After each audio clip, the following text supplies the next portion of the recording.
Hi everyone, welcome back to a new video, and today we'll talk about Sn1, Sn2's, E1, and E2's reaction. So first, let's talk about some terms. So Sn, Sn means a substitution nucleophilic reaction.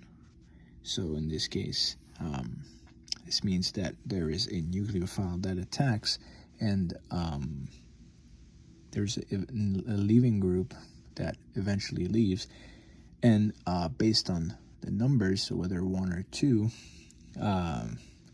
whether it happens instantly in a one-step mechanism or it happens in a two-step mechanism with the formation of a carbocation intermediate.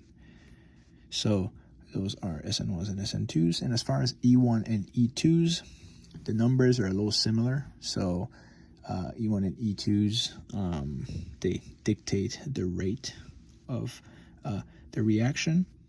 But elimination, it basically stands for the elimination of an atom, usually in hydrogen, to which we use its bond, or its 2 electrons that are used for the bond, to create a pi bond, thus a carbon-carbon double bond. So we go from a single bond to a double bond by deprotonating and using its bond, or its 2 electrons, to recreate a double bond. All right, so let's first start with Sn1s and Sn2s. So Sn1s mean it's a first order kinetics, so the rate of the reaction depends only on the alkyl halide. So this means that there will be a formation of a carbocation, which will then be attacked by the nucleophile. So the step that really matters into the speed of the reaction is only the alkyl halide, or the leaving group leaving, creating the carbocation. So this means that a first order kinetics is a 2-step mechanism. So there's number 1 means there's only one of the 2. So it's the electrophile, or what's going to be attacked, and then the nucleophile. Only the electrophile, or the leaving group, the formation of the carbocation, is the only step that affects the rate. So it is rate determining. It's the rate determining step. So Sn1, first order kinetics, it's a 2-step mechanism, and there also can have some racemization if a stereogenic center is produced. A racemization is just a mixture of 2 racemic product. So if you have a stereogenic center, which means that if you have a carbon that is attached to 4 different groups, then there can be a racemic mixture, and you have to give both of those. And also something that's very important is here the halide. So you can see here halide meaning a halogen bonded to a carbon. The more substituted the halide, the faster the reaction will go. And this reason is because the halide is going to leave a carbocation, and the more substituted is the carbocation, the more stable it is, right? Because the carbon stabilizes the carbocation. So the more stable, the faster the rate. So we say that the more substituted the halide, the faster the reaction. All right, so in this case, the mechanism, or the stepwise mechanism of an Sn1 would be, here we have this molecule with, and then we label, or we locate the halide. So we see it here, and then we see this is the nucleophile. So And Sn1 would be that the chloride leaves first. Here we can see the chloride ion. This leaves us with a carbon bonded to 3 other carbons, so it's positively charged. And then it can be attacked by the nucleophile. But here we can see that this carbon is attached to 3 different groups. Here's a methyl, ethyl, and propyl group. So by attaching the nucleophile, there's 4 different groups. So we then have a stereogenic center. Thus, the nucleophile can attack whether from behind or from the front. So we got to give both racemic mixtures. So here we have the nucleophile in the back. Here we have the nucleophile in the front. All right. So that's it for Sn1s. For Sn2s. Sn2s, number 2 means it's a second order kinetics. So both the halide and the nucleophile have a say in the rate of the reaction. And then this then ends up being a one-step mechanism. And one thing that's very important for Sn2s, it always attacks from the backside. So if you have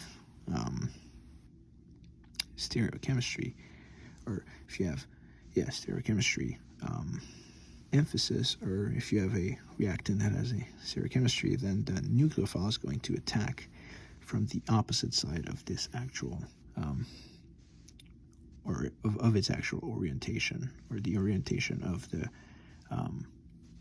halide group. Also, unhindered halides react faster. So CH3s, so it's different. It's the opposite to Sn1s, and then the reason why is because for the nucleophile to attack, it needs the electrophile or the carbon group here to be unhindered. So it means it needs to be less substituted. The best halide would be a carbon attached to 3 H's, which are small atoms, and we would say it's not substituted, or it's a methyl group. And then in this case, here we have a primary carbon, and here we have a secondary carbon. So methyl and primary carbon, we will have an Sn2 reactions in most cases. In a secondary carbon, then we might have an Sn1, Sn2, depending on other variables that I'm going to talk in another video. So in this case, we locate our halide. Here we have our electrophile. So because it is a one-step mechanism, the attack is going to occur at the same time as the leaving group. So here this anion is going to attack the carbon from behind, because this one is goes towards us, is in the front. So bromine is going to leave, giving us this product here with cyanide being in the back. Then we have our anion here. All right, so this is it for Sn2s. Let's then talk about E1s and E2s.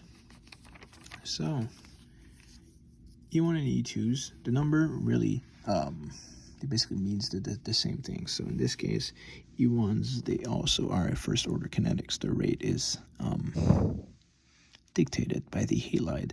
So this is a 2-step reaction. There's going to be a carbocation being formed.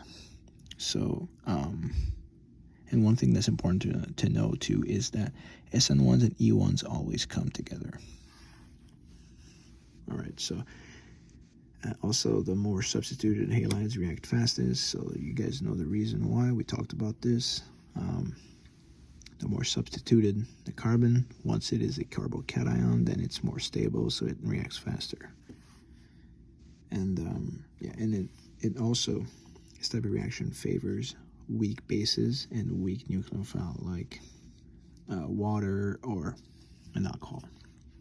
So the mechanism is it's simple. It's the first step is that's the same as Sn1's. So we have the halide leaving here. We have the nucleophile. In this case here, the nucleophile in the elimination reaction is not going to attack the positive charge on the carbon, but it's going to deprotonate one of the ends. In this case, it's only going to deprotonate one of those because there's only one possible product. Because if it deprotonates here, then it's going to give us the same product. If it's going to deprotonate here, then it's going to give us the same product. So it's going to deprotonate here, and then the bond that was used to attach the carbon to the H is going to go roll down and form a carbon-carbon double bond. So in this case, we have this product, and then we have our anion here. All right, so this is for E2, for E1. Now let's talk about E2. So E2 is also a second order kinetics. Its rate is depends on the halide and the nucleophile, and it's a one-step reaction. The more substituted the halide, the faster it reacts. And one of the reasons why is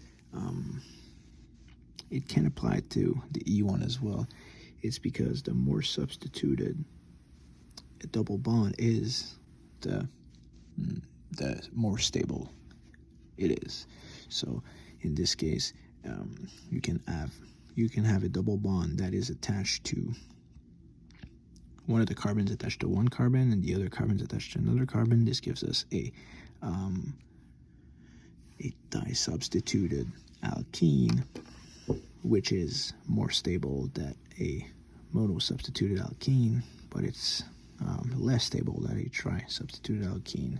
So the more substituted the halides, this will then mean that the alkene will then be more substituted, thus more stable. And this type of reaction is favored by strong nucleophile and or strong bases. So the mechanism of a E2 it occurs in one step, where the leaving group leaves and the strong nucleophile or base attacks the hydrogen of the neighboring carbon, to which its bond here is going to roll down and form a C to C double bond. In this case here, we can see it's bonded. This double bond is bonded to 2 carbons, so it's a disubstituted alkene. Also, one thing that is important to know is that in E2 there's regio selectivity. So in here we can see we have a 5-membered ring with the halide group here, and then an ethyl group attached. So when the chlorine leaves, the nucleophile has the option of attacking this neighboring carbon, or it's the hydrogen of this neighboring carbon, or the hydrogen of this neighboring carbon. If it attacks the hydrogen of this neighboring carbon, we obtain this product, right? It takes the hydrogen, and then the bond rolls over and then creates a double bond. Here we have it. Same thing if we attack here, roll over, double bond, we have it here. This is where the substitution comes in play. Here we have a double bond. This carbon is attached to 1 carbon. This carbon is attached to 2 carbon. It's a trisubstituted double bond. This one has this carbon is attached to 1 carbon. This carbon is attached to 1 carbon. This is a disubstituted double bond. So we then say that this is the major product and this is the minor product. And we of course have our leaving group here. So this is it for Sn1, Sn2s, E1, and E2s. I know it can look a little bit hard at first. You don't really know when or why to use any of them.